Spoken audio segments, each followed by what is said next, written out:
Shalom, selamat malam Bapak Ibu Saudara yang dikasihi Tuhan, Jemaat Mezbah Doa, dimanapun berada pada malam hari ini, mari kita mau sama-sama siapkan hati kita. Kita mau datang pada Tuhan malam hari ini, biar hadiratnya melingkupi setiap kita dimanapun kita berada. Apapun kondisi kita malam hari ini, mari kita mau sama-sama belajar untuk mengucap syukur di dalam segala hal. Mari kita sama-sama berdoa. Terima kasih Bapa, terima kasih Tuhan Yesus buat malam hari ini. Kami bersyukur jika kami masih boleh diberikan kesempatan untuk kami datang ya Tuhan, memuji menyembah Engkau ya Tuhan. Biar malam hari ini Kau menyegarkan setiap kami. Tuhan layakan, Tuhan kuduskan, sucikan kami. Kami mau datang menyembah Engkau Allah kami yang hidup. Biarlah hadirat Tuhan memenuhi setiap kami dimanapun kami berada. Biar Engkau melawat setiap kami umat-Mu yang rindu, yang haus akan Engkau Tuhan. Karena kami percaya saat kami datang dengan segenap hati kami, Tuhan, Engkau adalah Tuhan yang selalu ada untuk kami. Tuhan yang gak pernah tinggalkan kami sedetik. Kau lebih dari segalanya ya Tuhan. Terima kasih, terima kasih. Mari sama-sama kita datang pada Tuhan. Mari kita sembah Dia. Mari mengucap syukur. Mungkin saat ini kondisi kita gak terlalu baik, tetap mengucap syukur. Kami menginginkan Engkau lebih lagi Tuhan. Terima kasih, terima kasih. Terima kasih ya Tuhan. Terima kasih Yesus. Kami datang menyembah Kau lebih dari segalanya. Kami inginkan Kau hadir lebih dari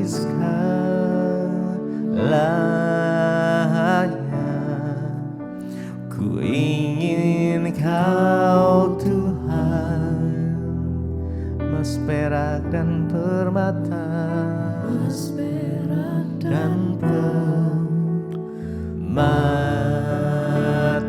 tiada artinya.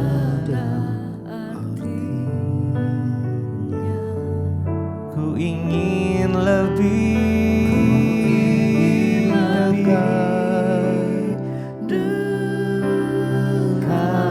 bersekutu denganmu, jadikan ku hamba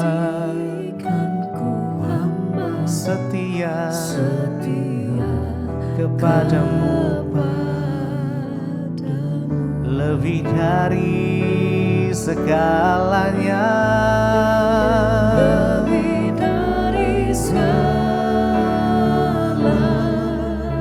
lebih dari segalanya. Ku ingin Engkau Tuhan, emas perak dan permata,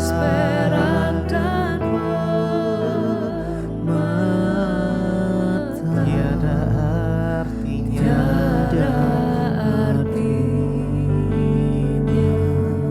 Ku ingin lebih dekat,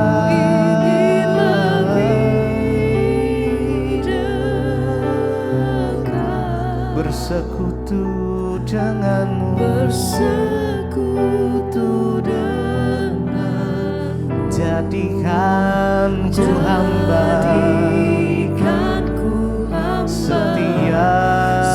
setia kepadamu, lebih dari segalanya,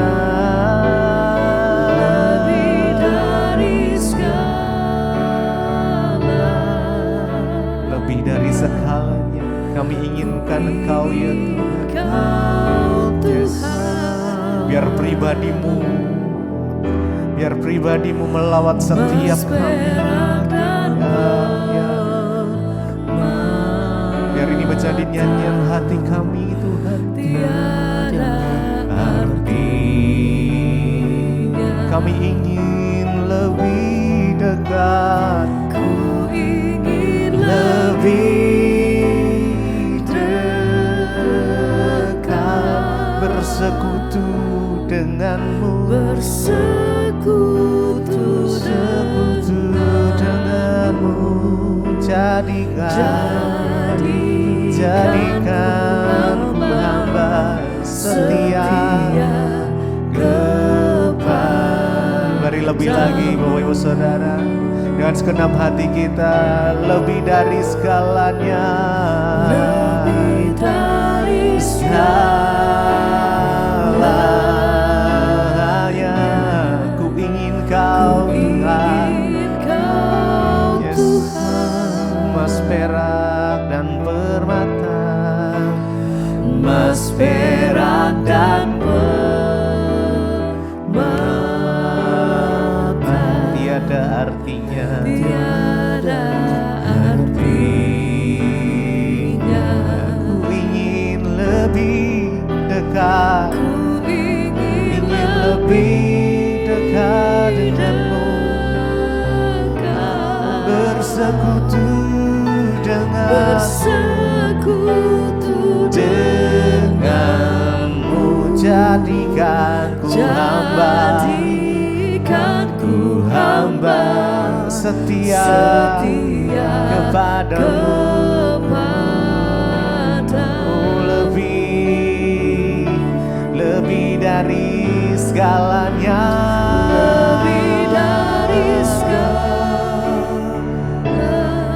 lebih dari segalanya. Kami ingin Kau Tuhan. Yes, amin, amin. Emas perak dan permata, emas perak dan permata, tiada artinya. Ku ingin lebih dekat, bahwa kami lebih dekat dengan-Mu ya Tuhan, bersekutu denganmu, bersekutu denganmu. Jadikan ku hamba setia kepadamu.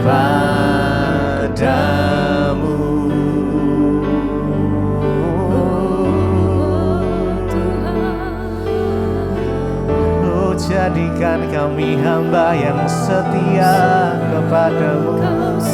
Kami ingin lebih dekat denganmu ya Tuhan, mendekat padamu Yesus, bersekutu denganmu, menikmati indahnya hadiratmu Yesus. Hanya Kau yang ku inginkan, hanya Kau ya Tuhan.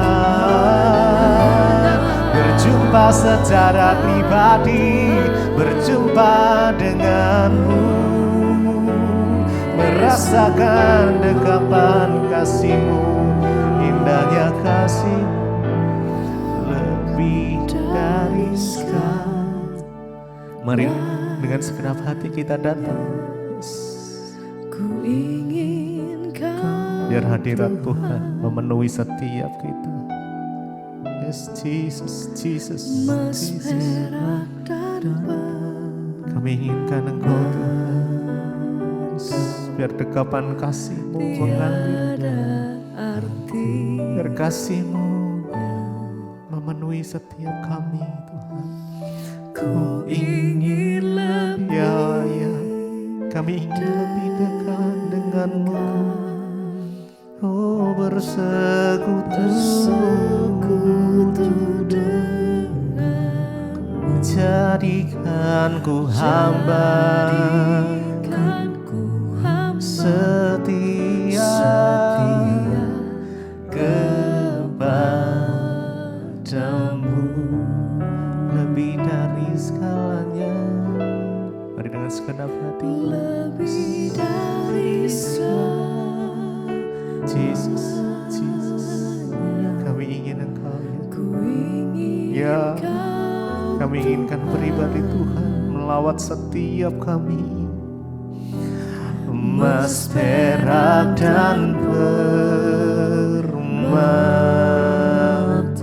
tiada artinya. tiada arti. Ku ingin lebih dekat, Ingin lebih dekat, bersekutu denganmu, bersekutu denganmu. Jadikan ku hamba setia kepadamu.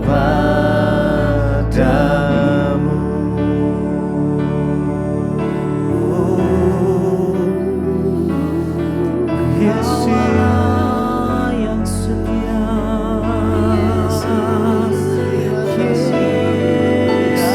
Yesus namanya. Hanya nama Yesus berikan jawaban. Dan kami tidak akan pernah mau jauh dari kasih-Mu Tuhan, sebab Engkau Allah yang setia. Kau sumber pengharapan kami, kasih setiamu Tuhan. Haleluya.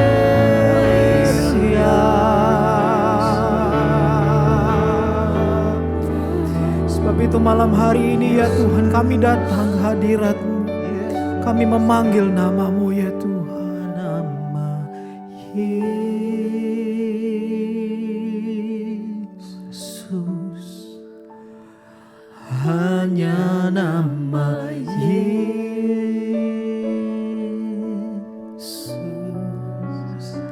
hanya nama Yesus. Nama-Mu sumber pengharapan kami. Berikan ku Harapan hanya nama Yesus, hanya nama Yesus, hanya nama kami panggil Engkau Yesus, hanya nama nama yang berkuasa, nama yang ajaib. Engkau sumber kepastian kami ya Tuhan, hanya nama Yesus.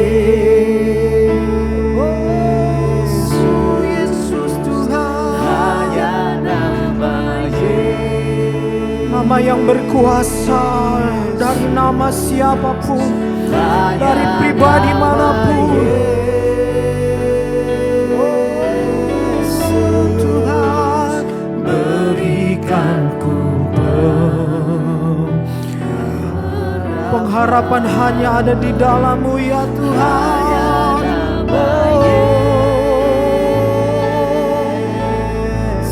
Hanya nama Yesus, hanya nama haleluya.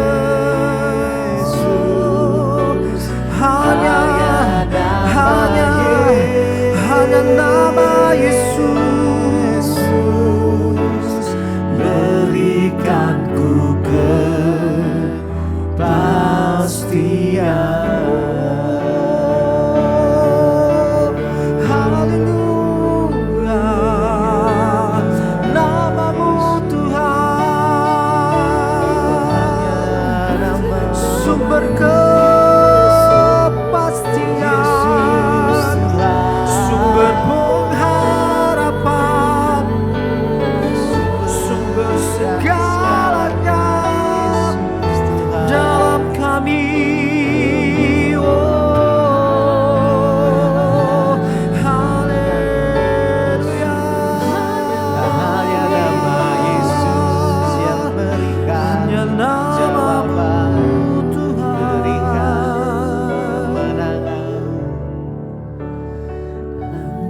nama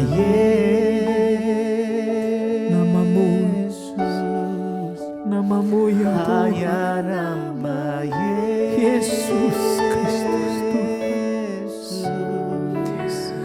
hanya nama Hanya namamu Yesus Tuhan. berikan ku Pengharapan hanya nama Yesus. Oh Jesus, hanya nama Yesus. Nama Yesus, hanya nama Yesus. Berikan kami kepastian.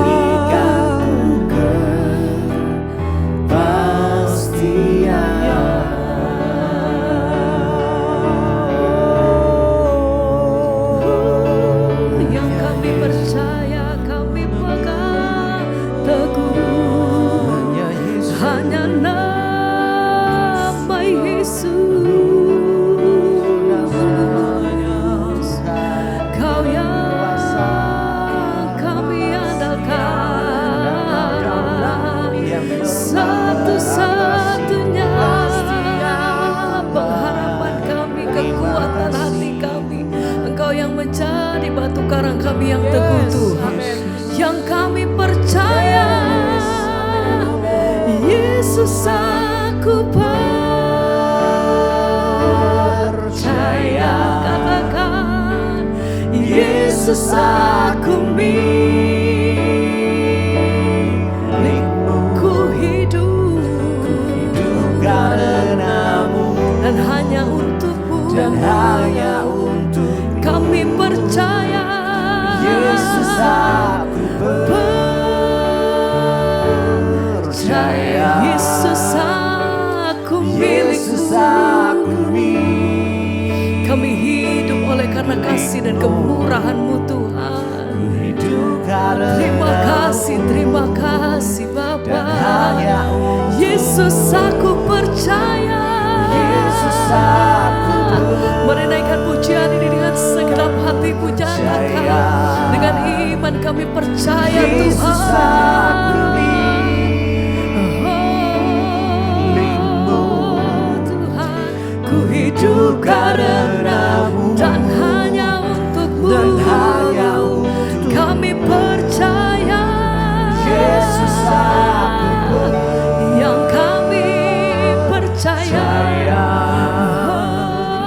Yesus aku kami milikmu Tuhan, ku hidup karenamu dan hanya untukmu selamanya, selamanya. Yang kami percaya Engkau Tuhan. Dasar kami yang teguh, Engkau kekuatan kami Tuhan. Kami berserah penuh di dalam Engkau, karena kami percaya bahwa Allah yang pegang hidup kami sampai hari ini. Engkau yang berdaulat penuh atas setiap hidup kami Tuhan. Dengan hati yang teguh kami mau nyatakan Tuhan, apapun yang kami hadapi hari-hari ini, satu hal yang kami percaya, kami pegang teguh, Allah tidak pernah meninggalkan setiap kami. Engkau pegang erat setiap tangan kami Tuhan. Sebab itu dengan hati yang teguh kami nyatakan, Yesus aku kami percaya, kami percaya. Yesus aku milikmu, Kami hidup karenamu oleh karena kasih dan dan anugerah-Mu. hanya untukmu. Kami percaya Yesus aku kami percaya, kan teguh Yesus aku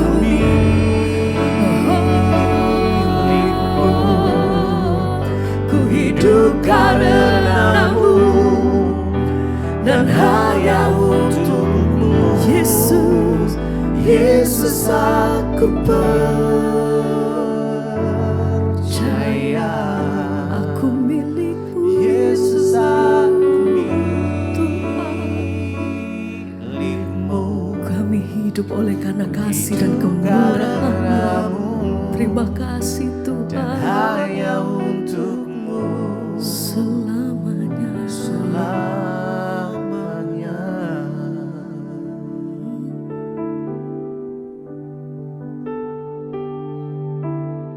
Terima kasih Bapak, kami bersyukur buat malam hari ini. Tuhan izinkan kami ada di Mezbah Doa, semua karena anugerah Tuhan. Bapak, biarlah kerinduan kami senantiasa mengenal akan Engkau, firman-Mu dan kebenaran-Mu. Tuntun kami di dalam jalan-jalan Tuhan. Urapi hamba-Mu yang tidak ada apa-apanya. Urapi setiap kami Tuhan. Dalam nama Yesus kami berucap syukur. Haleluya. Amin, amin, amin. Iya, shalom Bapak Ibu. Kita boleh berjumpa kembali di Mezbah Doa malam hari ini. Semua karena anugerah Tuhan. Kita sehat, kita masih ada. Bahkan mungkin kita sedang ada dalam pergumulan. Itu semua juga seizin Tuhan. Karena itu jangan pernah tinggalkan Tuhan. Tetap setia dan tetap percaya. Dan baik, malam ini kita akan melanjutkan pembacaan firman Tuhan. Namun sebelumnya saya bacakan kesaksian yang sudah masuk terlebih dahulu. Shalom, selamat pagi Bu Pendeta Debbie. Ya, nama saya Fani. Iya, saya berasal dari Toraja, Sulawesi Selatan. Selamat malam yang ada di Toraja. Shalom ya buat semua jemaat Mezbah Doa yang ada di Toraja. Doakan supaya kita nanti bikin Mezbah Doa onsite di Toraja ya. Saya mau bersaksi Bu tentang penyertaan Tuhan yang sangat ajaib dalam hidup saya. Tahun 2023 saya lulus dari bangku SMA dan saya berniat untuk melanjutkan pendidikan ke perguruan tinggi. Dan saya ingin masuk jurusan kedokteran. Namun Tuhan berkata lain, saya tidak lulus di 2 pilihan jurusan kedokteran. Tuhan berkata lain ya, saya tidak lulus di 2 pilihan universitas yang saya pilih. Saat itu saya merasa sangat kecewa dan saya juga sempat marah pada Tuhan. Saya merasa semua usaha saya sia-sia padahal saya sudah mengikuti bimbel, saya sudah belajar dari jauh-jauh hari, saya juga sudah berdoa, tapi kenapa saya tidak lulus? Saat itu saya merasa saya jauh dari Tuhan. Ya, dan pada September 2023 saya mendengar khotbah Ibu di YouTube. Ya, yang diputar oleh tante saya. Jadi ya kebetulan aja mendengar ya, diputar oleh tante. Awalnya saya mendengar ya dengan perasaan yang biasa saja. Akhirnya saya sering mendengarkan khotbah Ibu dan saya pun merasa mulai diubahkan Tuhan. Saya mulai mengerti bagaimana rencana Tuhan dalam kehidupan orang yang selalu mengandalkannya. Saya mengerti bahwa Tuhan menggagalkan rencana saya pada saat itu agar saya lebih lagi mengandalkan Tuhan dalam kehidupan ini. Dan juga agar saya menjadi orang yang lebih baik lagi. Karena dulu Bu, saya ini orangnya sangat sensitif, saya sering marah-marah. Hidup saya jauh dari Tuhan dan saya tidak sepenuhnya mengandalkan Tuhan. Di dalam kehidupan saya jauh ya dari yang namanya mengandalkan Tuhan. Namun puji Tuhan ya sekarang berbeda, saya banyak diubahkan oleh Tuhan dan saya sekarang menjadi lebih sabar dan lebih mengandalkan Tuhan lagi. Bahkan tahun ini saya ikut tes lagi dan saya bernasar kalau saya lulus saya akan bersaksi di Mezbah Doa. Puji Tuhan ya sekarang saya lulus di jurusan kedokteran sesuai dengan yang saya harapkan. Semua itu saya percaya karena Tuhan ya dan saya percaya rencana Tuhan itu indah pada waktunya. Tuhan Yesus baik, Tuhan Yesus dahsyat. Saya sangat bersyukur dan berterima kasih atas kebaikan Tuhan. Saya juga sangat berterima kasih kepada Ibu Pendeta Debbie dan seluruh tim, semua yang melayani, yang senantiasa ya memberikan kekuatan. Doa saya kiranya Tuhan terus menopang Ibu Pendeta dan seluruh tim, juga serta keluarga dalam kehidupan sehari-hari, juga di dalam pelayanan. Tuhan Yesus memberkati kita semua. Amin, amin, amin. Iya, satu kesaksian yang luar biasa. Saya senang sekali saudara kalau mendengar ada anak-anak muda yang belajar hidup takut Tuhan dan mengandalkan Tuhan. Ya, malam ini ya dari seorang anak muda yang bernama Fani dari Toraja. Awalnya tahun lalu dia mengikuti tes kedokteran dan tidak lulus di 2 universitas. Saat itu dia marah, dia kecewa. Lalu kemudian tidak secara kebetulan dia mendengar khotbah saya lewat di rumah tantenya ya, yang diputar oleh tantenya ini ya. Dan awalnya dia hanya mendengar biasa-biasa saja, tapi akhirnya terus ya dia mendengarkan, dan dari situ dia mulai mengerti rencana Tuhan dalam kehidupannya. Dan dia tahu bahwa ternyata semua yang terjadi dalam hidup kita itu seizin Tuhan. Dan 1 tahun yang lalu itu dia terus diubahkan Tuhan, menemukan rencana Tuhan, bahkan dia berkata dia diubahkan. Yang tadinya dia hidup jauh dari perkenanan Tuhan, marah-marah, emosian, gak ngerti kehendak Tuhan. Tapi puji Tuhan, Tuhan bentuk dan dia mengikuti ujian lagi tahun ini, Tuhan luluskan di kedokteran. Saudara, ya itulah Tuhan ya. Seringkali saudara, kita tidak mengerti apa yang sedang Tuhan kerjakan dalam hidup kita. Tetapi ya ketika kita mencoba ya untuk percaya kepada Tuhan, mencari Tuhan, maka kita mengerti. Dan ketika kita mengerti saudara ya, dalam segala keadaan itu yang mampu membuat kita bersyukur. Ternyata ya Tuhan tuh izinkan begini itu semua karena Tuhan punya rencana. Ya, dan puji Tuhan sekarang ya Fani keterima, tapi dengan sikap hati yang sudah berbeda, sekarang sudah jauh lebih mengandalkan Tuhan dan sudah lebih mengerti rencana Tuhan. Itulah yang Tuhan mau. Puji Tuhan ya saudara, biarlah kita semua juga boleh senantiasa ya mengerti rencana dan kehendak Tuhan dalam hidup kita, berserah bahwa semua yang terjadi itu seizin Tuhan. Apapun, mungkin Tuhan menunda sesuatu. Kita percaya itu karena ada rencana Tuhan yang lain. Kita harus belajar untuk mengendalikan hidup kita, keinginan kita, menaklukkan diri kita pada kehendak Tuhan. Seringkali sangat mudah untuk terpancing, menjadi kecewa, marah. Kenapa begini, kenapa begitu? Saya pun sebagai manusia seringkali kalau sesuatu yang terjadi itu di luar yang saya mau ya, tapi saya cepat-cepat ingetin diri saya. Firman Tuhan berkata bahwa Tuhan turut bekerja dalam segala perkara untuk mendatangkan kebaikan. Kita semua manusia pengen semua itu terjadi sesuai maunya kita, waktunya kita, kehendaknya kita. Tapi ternyata ya kita harus percaya bahwa Tuhan turut bekerja dalam segala perkara untuk kebaikan kita. Iya, puji Tuhan. Baik saudara, kita akan melanjutkan bacaan firman Tuhan. Kemarin kita sudah sampai di Nehemia 13 dan ya kita kemarin sudah membaca bagaimana kesetiaan Nehemia kepada hukum. Ya, dan juga dikatakan di sana ya ketika Nehemia pada masa itu ya dia melihat bahwa ya dia dapati ya bahwa sumbangan-sumbangan yang dikumpulkan untuk orang Lewi ya untuk imam itu tidak lagi diberikan karena ada sebagian orang yang bertugas di rumah Tuhan itu ya mereka lebih mementingkan keinginan mereka sendiri ya, dan sumbangan atau gaji untuk orang-orang Lewi tidak dibayarkan sehingga itu menyebabkan orang-orang Lewi ini akhirnya mencari kerja kembali ke ladang-ladang, mereka berkebun, mereka beternak, padahal dari awal Tuhan sudah menetapkan bahwa orang Lewi itu nggak boleh bekerja. Tapi mereka hidup dari persembahan dari 11 suku Israel. Karena Lewi tidak diberikan tanah, mereka tidak boleh berkebun karena mereka dikhususkan untuk melayani Tuhan. Tetapi karena uangnya nggak dibayarkan, akhirnya mereka kembali ke ladang. Dan akhirnya di sana ya Nehemia mengatur semuanya itu saudara. Sekarang kita lanjutkan ayat yang ke-14, Nehemia 13 ayat 14.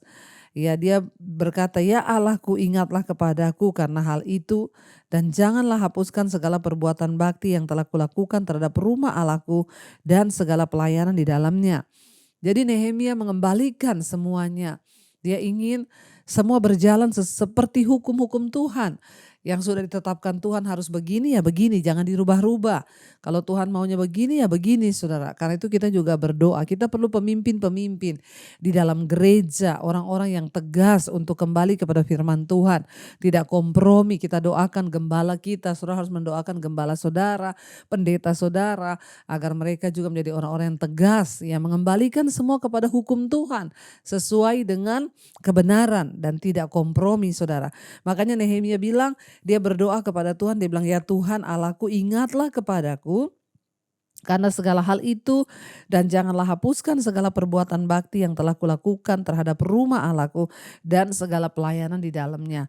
Ya, Yeremia berdoa kepada Tuhan agar Tuhan ingat ya, dan memberikan upah saudara. Ayat 15, pada masa itu kulihat di Yehuda orang-orang mengirik memeras anggur pada hari Sabat. Pula orang-orang yang membawa berkas-berkas gandum dan memuatnya di atas keledai, juga anggur, buah anggur dan buah ara dan berbagai muatan yang mereka bawa ke Yerusalem pada hari Sabat. Aku memperingatkan ke mereka ketika mereka menjual bahan-bahan makanan. Ya, juga orang Tirus yang tinggal di situ membawa ikan dan pelbagai barang dagangan dan menjual itu kepada orang-orang Yehuda pada hari Sabat, bahkan di Yerusalem. Kita tahu bersama saudara, Tuhan itu mau orang-orang Israel untuk menguduskan hari Sabat. Itu adalah hari di mana mereka harus mencari Tuhan, mengkhususkan waktu untuk Allah dan tidak boleh bekerja. Tapi karena sudah bercampur dengan orang-orang lain yang tinggal di sana, dikatakan orang Tirus juga ada di sana.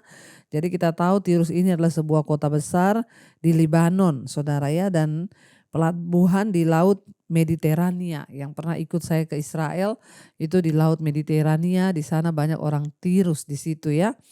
Dan mereka memang berdagang saudara di sana, mengangkat ikan dan lain sebagainya, tapi itu dilakukan pada hari Sabat.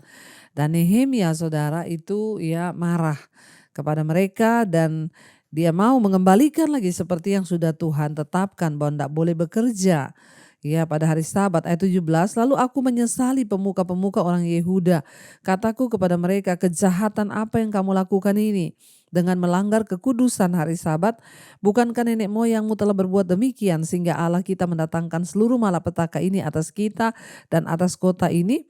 Apakah kamu bermaksud memperbesar murka yang menimpa Israel dengan melanggar kekudusan hari Sabat? Ya. Jadi saudara kita lihat di sini akhirnya Nehemia itu marah kepada semua pemimpin Yehuda. Harusnya kamu yang mengingatkan bahwa hari Sabat itu harus dikuduskan. Itulah adalah hari kita menguduskan untuk Tuhan. Ya, dan kenapa kamu tidak menghormati itu? Saudara, dalam hidup ini Sabat itu artinya perhentian. Ya, di zaman perjanjian lama dikhususkan hari Sabat itu mereka tidak boleh bekerja. Ya, tapi sejak Yesus datang, kita harus menjadikan semua hari itu Sabat bagi Tuhan. Artinya apa? Setiap hari itu harinya Tuhan. Mau Senin, Selasa kita harus menghormati Tuhan. Bukan hanya di hari Sabat. Allah telah memerintahkan orang Israel untuk tidak bekerja pada hari Sabat, tetapi beristirahat untuk mengingat tentang pencipta mereka. Dan perhentian pada hari Sabat yang dimulai dari matahari terbenam pada hari Jumat sampai matahari terbenam pada hari Sabtu harus dihormati dan dipatuhi oleh orang-orang Yahudi, para hamba, orang-orang asing yang berkunjung dan bahkan binatang-binatang ternak. Pedagang yang sibuk pada hari Sabat di Yerusalem secara langsung melanggar hukum Allah. Sehingga Nehemia memerintahkan agar pintu-pintu gerbang kota ditutup dan para pedagang dipulangkan setiap Jumat sore saat menjelang Sabat. Jadi itu adalah hukum Tuhan pada perjanjian lama yang tidak boleh dilanggar. Makanya kita ingat ketika Yesus datang ke dunia saudara, Yesus menyembuhkan orang lumpuh pada hari Sabat. Lalu Yesus berkata kepada dia, angkat tilammu dan berjalanlah. Jadi dia mengangkat tilam itu pada hari Sabat, itu di sana tidak boleh. Bahkan sampai hari ini saudara yang pernah ikut saya ke Israel, makanya kita menghindari hotel-hotel yang benar-benar itu mereka masih Yahudi. Mereka kalau hari Sabat juga makanannya pun itu saudara makanan yang ya seadanya karena mereka nggak boleh masak. Jadi kita hanya disiapkan roti dan lain sebagainya. Ya dan di Yahudi sekarang di Israel ya hari Sabat itu benar-benar ya sepi semuanya. Tapi ketika Yesus datang, ya Yesus melakukan penyembuhan di hari Sabat dan mereka ya memarahi Yesus, tetapi ya Yesus datang untuk menggenapi seluruh hukum Taurat, Saudara. Ya dan dikatakan di sana Nehemia membawa kembali untuk mengingat hukum-hukum Tuhan di perjanjian lama ini, Saudara ya. Dan dikatakan dia memarah kepada para pemimpin-pemimpin Yehuda, kenapa kamu itu sudah melupakan hukum Tuhan. Ya dan dikatakan di sana Saudara ayat 20, tetapi orang-orang yang berdagang dan berjualan rupa-rupa barang ya kemudian bermalam juga di luar tembok Yerusalem 1-2 kali. Lalu aku memperingatkan mereka, kataku, mengapa kamu bermalam di depan tembok? Kalau kamu berbuat itu sekali lagi aku akan kenakan tanganku padamu. Ya sejak waktu itu mereka tidak datang lagi pada hari Sabat. Juga kusuruh orang-orang Lewi mentahirkan dirinya dan datang menjaga pintu-pintu gerbang untuk menguduskan hari Sabat. Ya Allahku, ingatlah kepadaku juga karena hal itu dan sayangilah aku menurut kasih setiamu yang besar. Itu doa Nehemia. Ayat 23, pada masa itu juga kulihat beberapa orang Yahudi memperistri perempuan-perempuan Asdod, perempuan-perempuan Amon dan perempuan-perempuan Moab.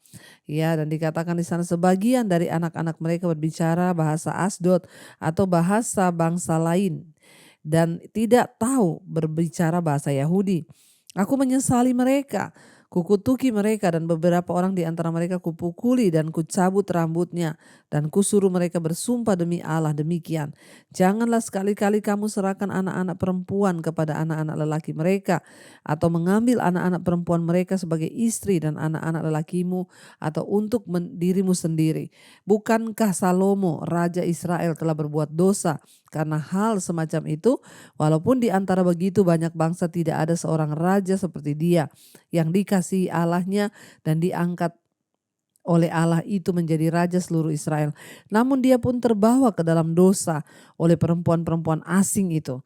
Apakah orang harus mendengar bahwa juga kamu berbuat segala kejahatan yang besar itu, yakni berubah setia terhadap Allah kita karena memperistri orang perempuan-perempuan asing? Ya saudara, Nehemia menjadi sangat marah melihat ya bagaimana dosa bangsa itu, mereka menikah dengan perempuan-perempuan asing yang tidak mengenal Allah. Jadi kita tahu mereka menikahi orang-orang Asdod. Asdod itu berada di pesisir Mediterania, di wilayah yang dikuasai oleh orang Filistin. Amon dan Moab berada di seberang Yordan ke arah timur. Bangsa-bangsa ini benci terhadap orang-orang yang mengenal sejarah Israel. Jadi ya mereka ini Moab, Filistin, Amon ini kan sebenarnya musuh-musuh Israel. Tapi mereka menikahi, bahkan anak-anak mereka diserahkan. Dan yang membuat Nehemia marah, mereka udah gak bisa berbahasa Yahudi. Justru mereka memakai bahasa Asdod, bahasa Amon, bahasa Moab. Bukan lagi bahasa ya di negeri mereka. Berarti ini mempertanda bahwa mereka juga sudah tidak mengenal Allah Israel. Mereka sudah jauh dari Tuhan. Ya, dan di sini kalau kita baca Nehemia di sana dikatakan aku kutuki mereka, bahkan beberapa di antara mereka kupukuli, kucabut rambutnya. Saudara, waduh ya, ini Nehemia ini orangnya juga ya luar biasa ya kalau kita lihat. Kenapa ya? Kalau sekarang pendeta nggak boleh menjambak rambutnya, kupukuli dia, kucabut rambutnya. Waduh bahaya saudara ya.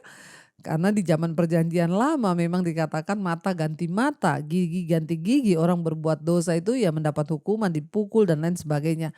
Tapi di zaman perjanjian baru kita tahu bahwa ya kita ya percaya bahwa hanya Tuhan yang bisa mengubah hati orang. Kita hanya bisa berdoa ya dan tidak bisa dipraktikkan. Seperti Nehemia cabut rambutnya, pukul mukanya ya. Tapi ya itu terjadi karena ya zaman perjanjian lama memang harus tegas saudara sesuai dengan hukum yang ada. Tapi ya itulah saudara, Nehemia mengingatkan, ingat Salomo. Salomo itu dulu diangkat tinggi oleh Allah, dipakai untuk menjadi raja, dimasyurkan. Tapi apa kesalahan terbesar dari Salomo? Dia menikahi perempuan-perempuan yang tidak mengenal Tuhan dan akhirnya jatuh dan mendapat penghukuman, masa kamu juga akan melakukan dosa yang sama? 37, apakah orang harus mendengar bahwa juga kamu berbuat segala kejahatan yang besar itu? 28, seorang dari anak-anak Yoyada bin Eliasib, imam besar itu, adalah menantu Sanbalat orang Horoni itu. Oleh sebab itu kuusir dia daripadaku. Ya Allahku, ingatlah bagaimana mereka mencemarkan jabatan imam serta perjanjian mengenai para imam dan orang-orang Lewi. Kutahirkan mereka dari segala sesuatu yang asing. Kutetapkan tugas-tugas untuk para imam dan orang-orang Lewi masing-masing dalam bidang pekerjaannya. Pula kutetapkan suatu cara untuk menyediakan kayu api pada waktu-waktu tertentu dan untuk hasil-hasil yang pertama. Ya Allahku, ingatlah kepadaku demi kesejahteraanku.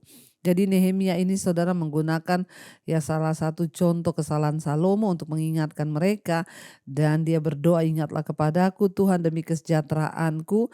Ini berarti pandanglah kepadaku dengan kasih karunia Tuhan. Kita lihat saudara, kisah kehidupan Nehemia memberikan banyak prinsip mengenai kepemimpinan yang seharusnya terjadi bahkan saat ini. Tidak kompromi, tegas ya. Jadi kita harus memiliki tujuan yang sama dengan Nehemia dalam hal apa? Mengevaluasi tentang bagaimana kehendak Tuhan terjadi dalam pelayanan, di dalam gereja, dan hendaklah kita ini berterus terang, jujur. Kalau orang berdosa katakan berdosa, dan Nehemia itu berani saudara untuk mengeksekusi, dia pecat imam yang tidak sesuai, yang hidupnya sudah bengkok dipecat. Zaman sekarang kita nggak boleh main-main. Kalau ada hamba Tuhan yang selingkuh, yang harus dinonaktifkan dulu, nggak boleh berdiri di mimbar. Dan ini Nehemia mentahirkan semuanya, dia hidup tanpa bercela, dan ini sebagai satu teladan buat kita dan Nehemia sungguh-sungguh berdiri atas nama Tuhan dan menyatakan apa yang benar saudara. Dan kita sudah selesai dengan kitab Nehemia sampai pasal yang ke-13 ini dan saya percaya banyak sekali nilai yang sudah kita dapat, yang kita bisa pelajari. Mari kita tundukkan kepala saudara, kita berdoa.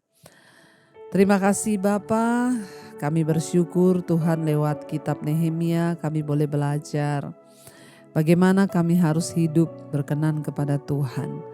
Kami berdoa, biarlah Tuhan senantiasa Engkau ingatkan kami menjadi orang yang tidak kompromi, menjadi orang yang sungguh-sungguh berpegang pada ketetapan Tuhan. Berkati setiap anak-anak-Mu yang setia ikut mesbah doa, Tuhan tolong tuntun supaya kami boleh terus berjalan dalam kebenaran-Mu. Yang terikat dengan dosa-dosa Tuhan lepaskan Bapa. Kami yang rindu untuk keluar dari ikatan dosa, kuasa-Mu sanggup membebaskan setiap kami. Kuduskan hidup kami untuk kami boleh senantiasa berkenan di hadapan-Mu ya Tuhan. Berkati setiap anak-anak-Mu Bapa, mereka yang sedang ada dalam pergumulan yang berat, dengan sakit penyakit, yang terbaring sakit malam ini Tuhan jamah berikan kesembuhan. Kami tahu dalam nama Tuhan Yesus ada kuasa dan ada kesembuhan terjadi dalam hidup kami. Berkati juga setiap mereka yang rindu mencari pekerjaan. Tuhan beri pekerjaan yang terbaik Bapa, agar senantiasa Tuhan kami boleh terus memuliakan Tuhan. Yang terlilit dalam masalah keuangan, hutang piutang, Tuhan turut bekerja memberikan kelegaan. Setiap mereka yang sungguh-sungguh bertobat, kami percaya Tuhan mendengar. Tuhan Engkau juga memberkati Bapa setiap mereka yang rindu punya keturunan. Tuhan bukakan kandungan yang tertutup dalam nama Tuhan Yesus. Keturunan ilahi Tuhan sanggup berikan. Berkati setiap kami yang rindu terjadi pemulihan dalam kehidupan kami secara pribadi, keluarga, anak-anak, orang tua, suami, istri. Tuhan pulihkan agar hidup rumah tangga kami boleh berkenan di hadapan Tuhan. Berkati juga Bapa bangsa dan negara kami Indonesia, lawatan Tuhan tercurah bagi Indonesia. Biarlah para pemimpin di negeri kami boleh punya roh takut akan Tuhan. Bagi Bapak Presiden Tuhan Jokowi yang Kau memberkati, lindungi, jagai, bahkan roh takut Tuhan ada dalam kehidupannya. Calon presiden yang baru juga Tuhan beri roh takut akan Tuhan. Kami tahu Tuhan Engkau melindungi bangsa kami karena kami terus berdoa bagi bangsa ini. Berkati juga semua bangsa-bangsa di 5 benua, Asia, Afrika, Amerika, Eropa, Australia. Biar lawatan Tuhan tercurah terjadi dan semua bangsa-bangsa boleh bertobat, berbalik kepada Tuhan, meninggalkan dosa, sungguh-sungguh menyerahkan hidup kepada Tuhan. Terima kasih Bapa. Mari buka hati dan tanganmu saudara. Karena itu terimalah kiranya berkat, rahmat, anugerah dari Allah Bapa, cinta kasih Tuhan Yesus Kristus, bahkan penyertaan Allah Roh Kudus turun atas kehidupan setiap kita saudara. Mulai malam hari ini bahkan sampai kali yang kedua, Tuhan Yesus datang kembali menjemput setiap kita. Nama kita tercatat di dalam kitab kehidupan. Dalam nama Tuhan Yesus yang percaya diberkati Tuhan, katakan bersama, amin, amin, amin. Tuhan Yesus memberkati saudara, shalom dan Immanuel.